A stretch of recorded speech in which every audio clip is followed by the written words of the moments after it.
I lack the power to give eyesight to the blind. But come on, seriously. Did you see the sky change right before your eyes yesterday? A beautiful, cloudless, clear blue sky morning. Absolutely destroyed. Right before my eyes.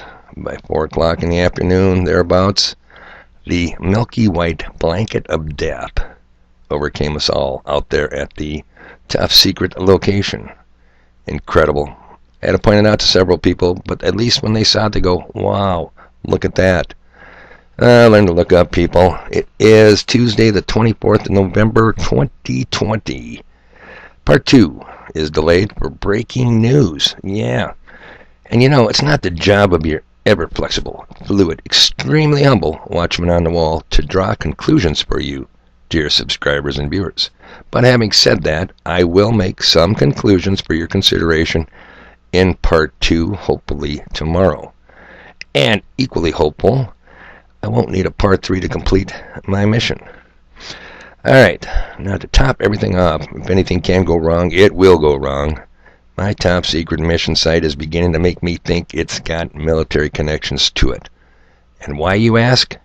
Because it's an ongoing clusterfuck. Just when you think it can't get any worse, surprise! Man, everything is going south. Okay, you could call this a link video. That's making my job as humble messenger much easier. Lots happening, people, and it's happening fast. Did you get the breaking news? That's part of what this is all about. Here we go from True News. Means, Doc, is tonight, President Trump just authorized the Government Services Administration to recognize Joe Biden as president-elect. The transition has begun.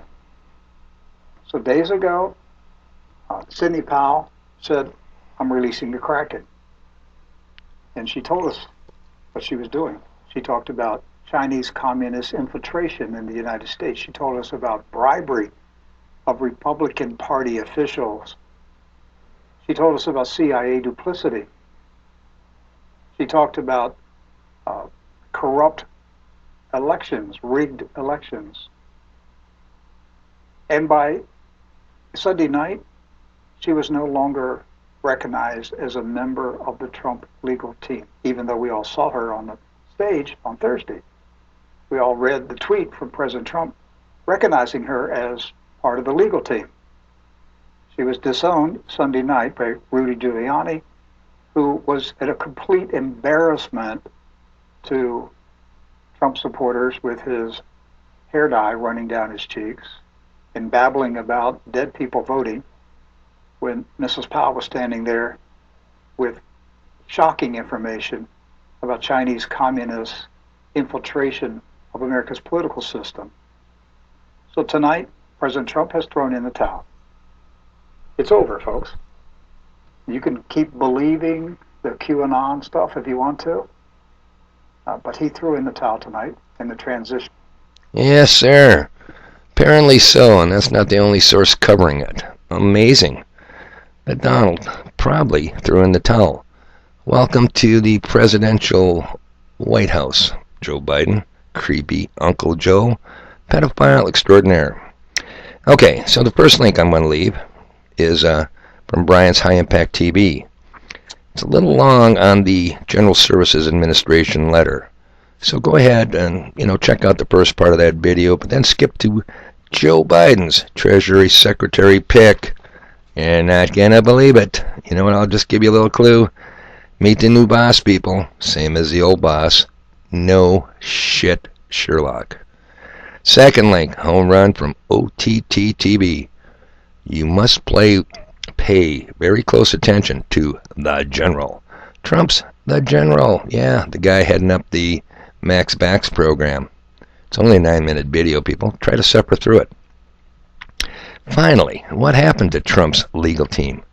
Sidney Powell, a true American patriot. You just heard True News talk a little bit about it. Fired the buffoon, Giuliani, or whatever his name is. Nope, he's still there. How about that asshole Dershowitz? Oh yeah, he's still there. I'll tell you what, man. So I'm going to suggest you watch at least the beginning of the True News broadcast from last night. You simply cannot believe the dark evil doings by the pedophile elite. And you're left with the nagging question. Why in the F-word, C-word, and D-word does the Donald continually surround himself with his enemies? Good stuff. Strongly suggest you watch it. That is if you want to fill in some of the blanks. Oh God, I hate this one. That is if you want to think outside the box. That is if you want to connect the dots. I sincerely regret good people having to say, I told you so. But I've been telling you so over and over and over. And no, I don't enjoy it one bit. Frankly, there's very little left we can do. However, I still strongly, can I say strongly stronger? I still strongly suggest you take on some supplies, people. Food, water, ammo, some kind of first aid kit kind of stuff. May not be much, but it's better than nothing. Because a lot of people are going to find themselves, like I've said over and over again, deer on the highway, looking into the headlights of the oncoming disaster. Put a fork in America, people. It's done. Welcome to the dark winter.